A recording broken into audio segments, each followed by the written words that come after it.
Great to have you joining me this morning for our 10 minutes of morning calm. And today we're looking at one of the great conundrums of the human experience, which is that bad feels good. And I think this is a really important concept because, we live in an era where, and I want to be so careful. I was trying to think, how do I say this in the right way?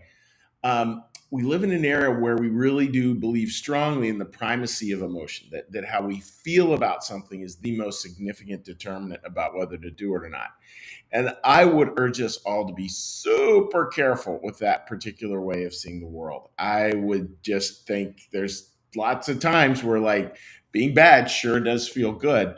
And it's not always the best determinant of how we should move in the future. So let's take a look at a passage that might give us some insight on that. So this passage comes from a book called Secrets of Heaven, written by Emanuel Swedenborg. It's sort of a biblical commentary, a canonical biblical commentary we use here in my particular Christian New Church denomination, and it talks about kind of you have the sense of the letter, what's actually written there, and then you have this much deeper poetic truth underneath.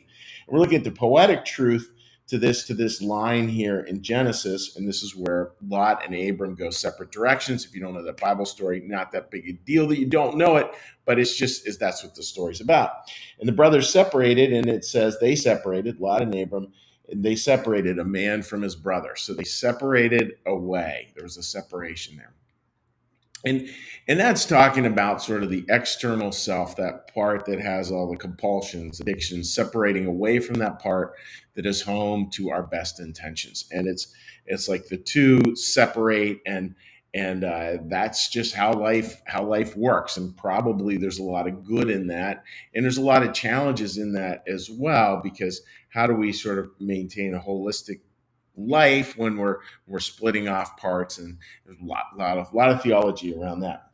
Anyhow, it's an interesting line that gets shared here, and it's saying this is one of the problems. In addition, selfishness, narcissism, we'd probably call it today. We can even just put that in narcissism, and narcissism's cravings then harbor a burning flame that yields pleasure, and these people have no interest in serving anyone. So what happens, folks, is that splitting takes place, and we can look at that part of our life that's not very healthy, that's not spiritually robust, and we can watch that part kind of get consumed with these real narcissistic, self-centered, selfish desires. And when that happens, friends, boy, that can be a big problem. And the challenge is that, and this is really important, the challenge is that it feels good.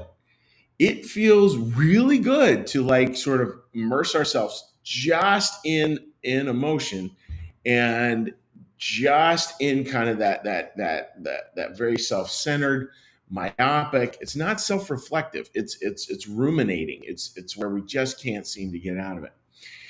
Now, there are times, folks, where self-reflection is super important, and I know, like, I get so privileged to work with a lot of wonderful people. No doubt, many of you watching this today I've worked with at some point in time, and watching people really be that couples or be that individuals who just keep on working at it. That's the trick, like, is to keep on working. Because if we totally give into that stuff, it will create its own self-justifying emotions, and that's problematic. And that's why we need things that are higher than us, because those will help us to put the emotions in the right place. Henry James, I was sharing with someone last night. Henry James, in his very famous book Varieties of Religious Experience, I believe I had that title right, and he had this line. I read it years ago, and I'm totally paraphrasing here because I don't have the exact quote in front of me. But he had said, if it's all about happiness, think of happiness as an emotion, then we should all be drunk and pass the beer. And I thought, that's really true, right? It feels really good to be inebriated, and yet, is that the healthiest way to live life? Probably not. And so friends, for today, just remember that bad feels good, and really be able to, some days we're going to talk about inspirational things. Other days, it's fair to share things that are things we need to work on. And today, let's all just work a little bit on, like, all right, so let's just be aware of where something that might feel pleasurable, like might feel really good, but might not actually be the right thing. Let's just pay a little bit of attention to that, remembering one of the challenges that bad feels really good some of the time.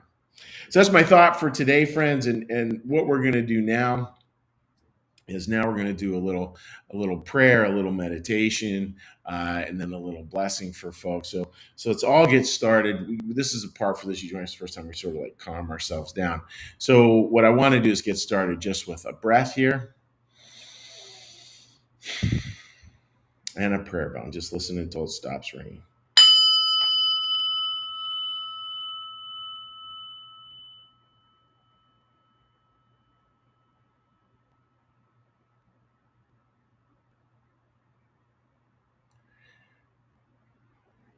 Be still and know that I am God. Be still and know that I am. Be still and know that I. Be still and know that.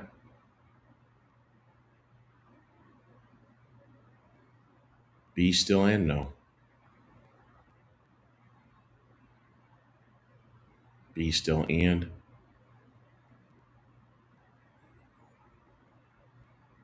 Be still.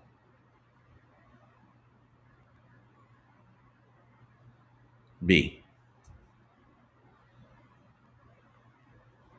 Our Father, who art in the heavens, hallowed be thy name. Thy kingdom come, thy will be done, as in heaven, so upon the earth.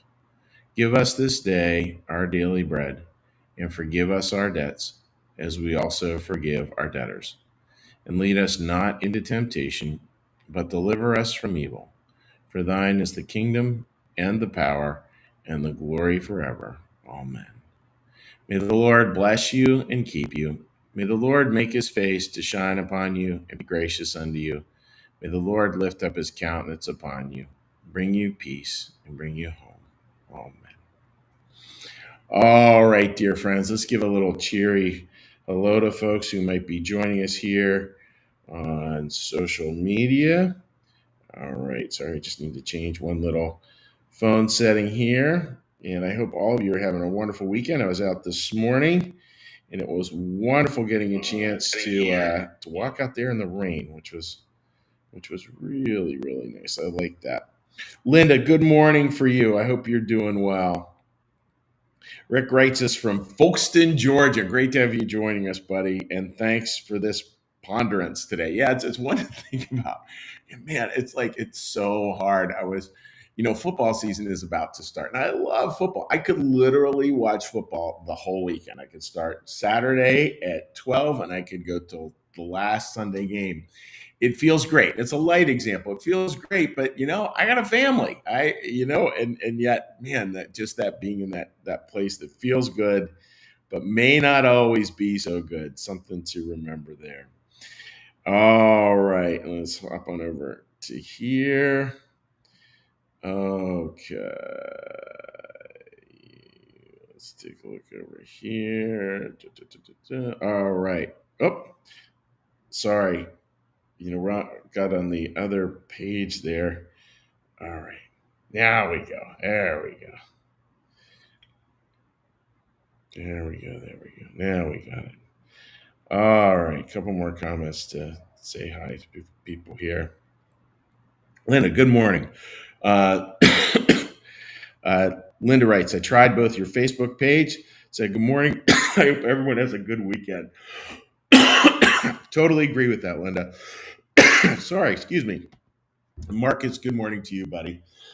Sorry about that, folks. So, better get on to this last part. Take care. Like our content, it's funded by viewers like you. Please consider becoming a sustaining supporter of New Church Live today. All right, take care, dear friends. We'll see you. Bye-bye.